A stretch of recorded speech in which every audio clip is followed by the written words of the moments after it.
Assalamualaikum warahmatullahi wabarakatuh.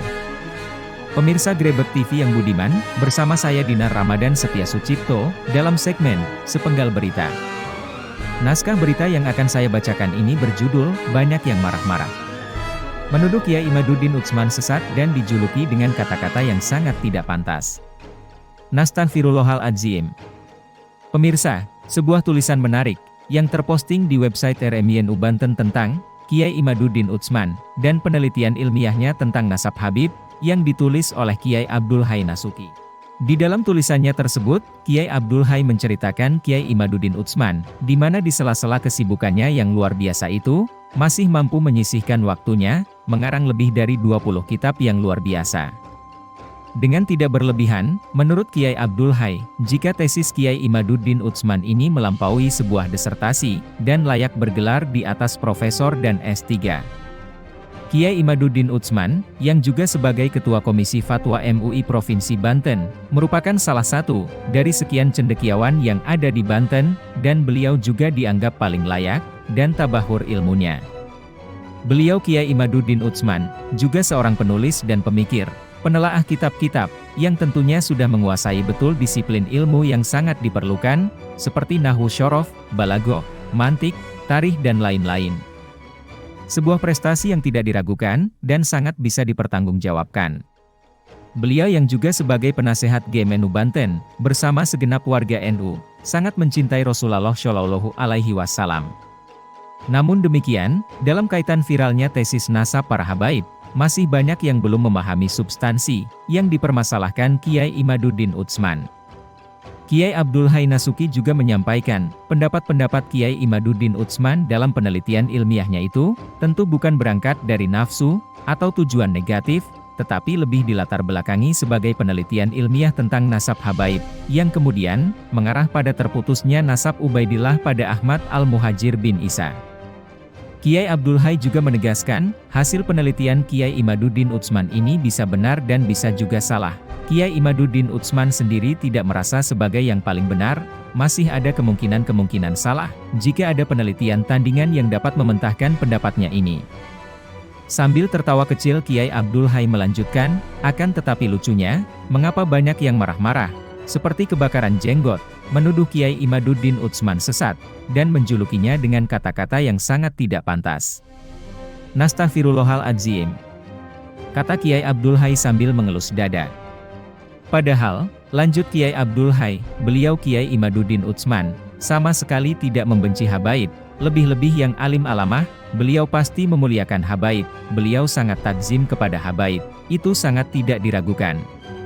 Namun memang, dalam hal ini sedikit ada catatan bahwa, siapapun sepanjang melakukannya dalam takwa dan ilmu, maka akan dinaikkan derajatnya oleh Allah Subhanahu wa Ta'ala, bukan sebaliknya. Dari tulisannya yang singkat ini, Kiai Abdul Hai Nasuki menyarankan beberapa hal penting yakni, agar jangan ada kemarahan, jangan ada caci maki, jangan ada adu domba. Selamatkan para habaib, dan dzurriyyah Rasulullah, dari orang-orang yang mengaku-ngaku habib.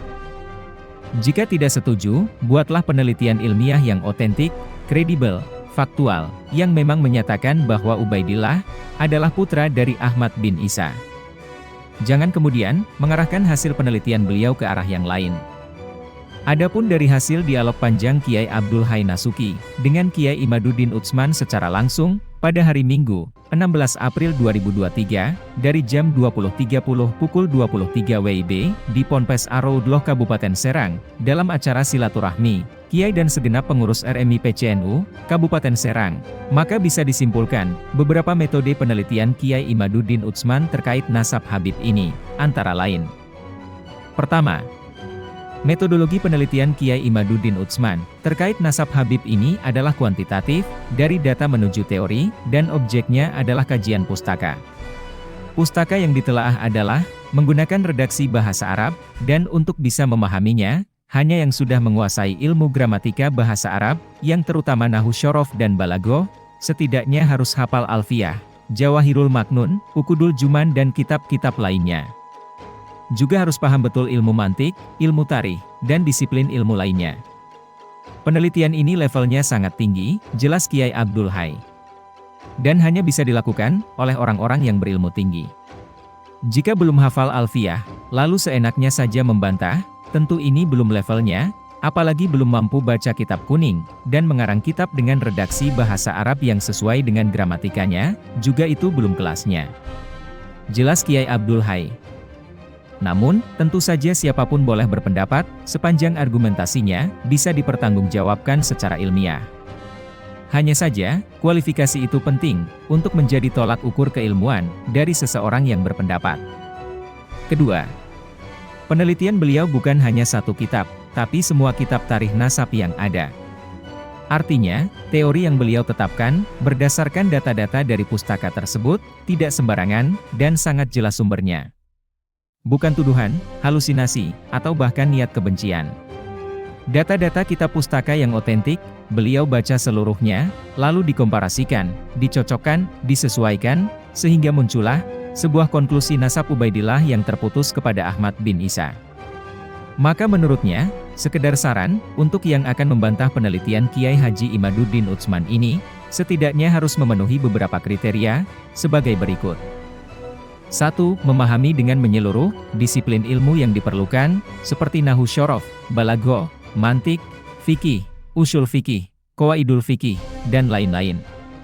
2. Mampu membaca literatur kitab-kitab berbahasa Arab, tanpa harokat, bisa memahaminya, dan juga mampu menerjemahkannya. 3. Penelitian tandingan, juga harus dengan objek yang sama yaitu kajian pustaka.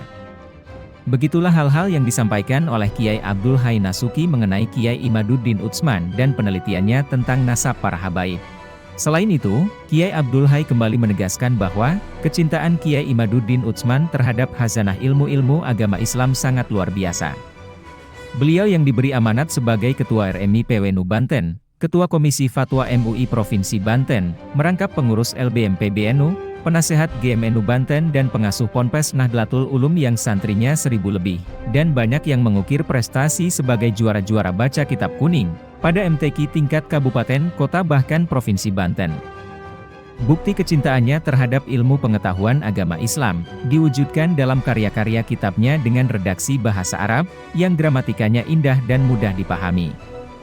Berikut di antara kitab-kitab karya-karya beliau, Kitab Nailul Kamil fi Syarhi Matni Al-Awamil, Kitab Al-Burhan ila Tajwidil Quran, Kitab At-Ta'aruf fi Muqaddimat Suluki Al-Tasawuf, Kitab Al-Anwarul Al-Bantaniyah fi Ikhtilafi Ulama Al-Bashrah wal Kufah wal Jawahiri Al-Nawiyah, Kitab Al-Jalaliyah fi Al-Qawaidi Al-Fiqhiyah, Kitab Talhisul Al-Husul fi Ilmi Al-Usul, Kitab Al-Fathu Al-Munir fi Syarhi Manzumati Al-Tafsir, Kitab Nihayatu Al-Maqsud fi Syarhi Najmi Al-Maqsud, Kitab Al-Syarhu Al-Maimun li Matni Al-Jauhari Al-Maknun, Kitab Al-Manahiju Al-Sofiyah fi Syarhi Al-Alfiyah, Kitab Al-Muhimmah fi Syarhi Al-Mandumati Al-Baikuniyah, Kitab Ruhu Al-Mantiki fi Syarhi Al-Sulami Al-Munaroki, Kitab Al-Fikrotu Al-Nahdiyah fi Usuli wa Furui Ahli Al-Sunnati wa Al-Jamaah, Kitab Fathu Al-Ghafur fi Abiyati Al-Buhur, Kitab Al-Qaul Al-Mufid fi Hukmi Mukabbiri Al-Sauti fi Al-Masajid, Kitab Al-Ibanah fi Syarhi Muhtasori Syarhi Matni Al-Rohbiyah, Kitab Al-Bayan Al-Dhahabi fi M.A. Yata'alaku bid Zuriyati Nabi, Kitab Al-Sultan Al-Mardiyah fi Fihi Akasyasa, Kitab Fihu Al-Hadarat Dauri Jamiyati Nahdlati Al-Ulamai fi Al-Hadarah Al-Islamiyah, dan masih ada lagi beberapa yang lainnya. Dengan kemampuannya membuat karya-karya berbahasa Arab ini, maka tentu kita semua takjub dan mau tidak mau harus mengakui keilmuannya. Kemudian menurutnya lagi, terkait penelitiannya tentang nasab Habib yang saat ini menimbulkan perdebatan, sebenarnya terlalu didramatisir. Justru kita harus terima kasih kepada beliau Kiai Imaduddin Utsman, karena sudah membuka cakrawala pemikiran kita.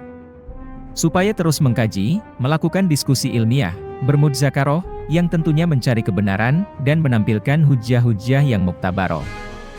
Sangatlah bersikap kekanak-kanakan, jika kemudian yang tidak setuju dengan hasil penelitiannya menuding-nuding sesat, tidak hormat pada Habib, tidak memuliakan Habib, tidak cinta Rasulullah Shallallahu Alaihi Wasallam, dan sebagainya. Oleh karena itu hendaknya, penelitian ilmiah beliau ini dijadikan arena untuk tafakuh fiddin, ziyadatul ulum, sehingga orang-orang hebat yang ilmu agamanya mumpuni, juga bisa kita nikmati hasil penelitian ilmiahnya, dengan berbagai pendapat yang berbeda. Dalam Islam ada perbedaan. Jangankan antara madzhabul arba'ah, Antara ulama Syafi'iyah sendiri, dengan metodologi istinbat usyul fikih Imam Syafi'i, banyak yang dalam beberapa kasus berbeda. Mazhab Imam Syafi'i berpendapat bahwa anjing najis mughalladzoh, sedangkan mazhab Imam Malik menghukuminya suci, dan banyak lagi contoh perbedaan pendapat lainnya di antara ulama-ulama. Kita sesama umat Islam hendaklah mari senantiasa, watawasau bil haqi watawasau bis sabr, saling menasihati untuk kebenaran dan saling menasihati untuk kesabaran. Pemirsa, demikian segmen sepenggal berita Grebek TV. Saya Dinar Ramadan Setia Sucipto, mohon undur diri, mohon maaf apabila terdapat sebutan atau kalimat yang kurang berkenan, yang saya sampaikan. Terima kasih. Sampai jumpa pada segmen sepenggal berita berikutnya. Wallahu a'lam bishawab, wallahul muwaffiq ila aqwamit thoriq. Wassalamualaikum warahmatullahi wabarakatuh. Salam Grebek TV.